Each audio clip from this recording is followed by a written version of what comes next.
नमस्कार साथियों, डॉक्टर राजीव यमुनानगर से। साउंड की एक प्रॉपर्टी होती है जिसको कहते हैं लाउडनेस,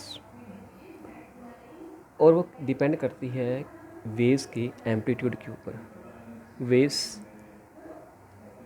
की एम्पलीट्यूड उतना ही ज़्यादा होगा जितना बॉडी की वाइब्रेशंस का एम्पलीट्यूड ज़्यादा होगा।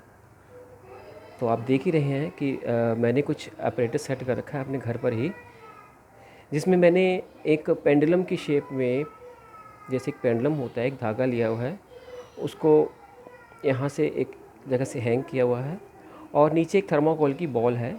हल्की होती है तो इसलिए जल्दी डिस्टर्ब हो जाएगी अगर हम उसको किसी तरह से मैकेनिकल डिस्टर्बेंस देंगे। और मैकेनिकल डिस्टर्बेंस देंगे जो वाइब्रेशंस हैं जो प्रोड्यूस हो रही हैं एक गिलास को जब मैं एक स्पून से स्ट्राइक करूँगा, तो देखिए क्या होता है। अब मैं इस गिलास को हल्का सा स्ट्राइक करने जा रहा हूँ। क्या देखा आपने? आपने देखा कि जो थर्मोकोल की बॉल है वो हल्की सी डिस्प्लेस हुई, and later on it regains its original position. मैं इसको फिर स्ट्राइक करता हूँ हल्का सा। अब ये कम डिस्प्लेस हुई क्योंकि मैंने साउंड की इंटेंसिटी कम रखी है, और साउंड की इंटेंसिटी कम होने का मतलब ये हुआ लाउडनेस कम है। लाउडनेस कम होने का मतलब ये हुआ कि वाइब्रेशंस का जो एम्पलीट्यूड है, आयाम है, वो कम है। इट मीन्स कि वाइब्रेशंस का जो आयाम है अगर ज़्यादा होगा तो डिस्प्लेसमेंट भी इस पेंडुलम की, इस थर्मोकोल बॉल की ज़्यादा होगी। देखते हैं, ये देखिए, अगर मैं ज़ोर से स्ट्राइक कर रहा हूँ तो ये ज़्यादा दूर तक जा रहा है, हल्का स्ट्राइक कर रहा हूँ तो ये कम दूरी तक जा रहा है। तो इस तरह से अब यहाँ से हम दो कंक्लूजन्स निकाल सकते हैं।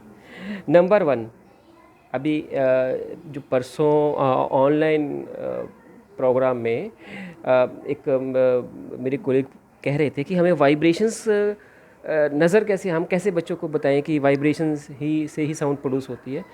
तो अगर हम कहें कि साउंड प्रोड्यूस हो रही है और हमें वाइब्रेशंस को हम फील कर रहे हैं, बिना साउंड के वाइब्रेशंस को फील नहीं कर रहे, तो यह हम शायद उस तथ्य तक पहुंच सकते हैं कि हाँ, वाइब्रेशंस ही कारण है साउंड की प्रोडक्शन का। और दूसरी बात, जितना ज़्यादा आयाम होगा वाइब्रेशंस का उतना ही ज़्यादा लाउडनेस होगी। जो पहला तथ्य है मैं उस पर एक और एक्सपेरिमेंट की हेल्प से आपको बता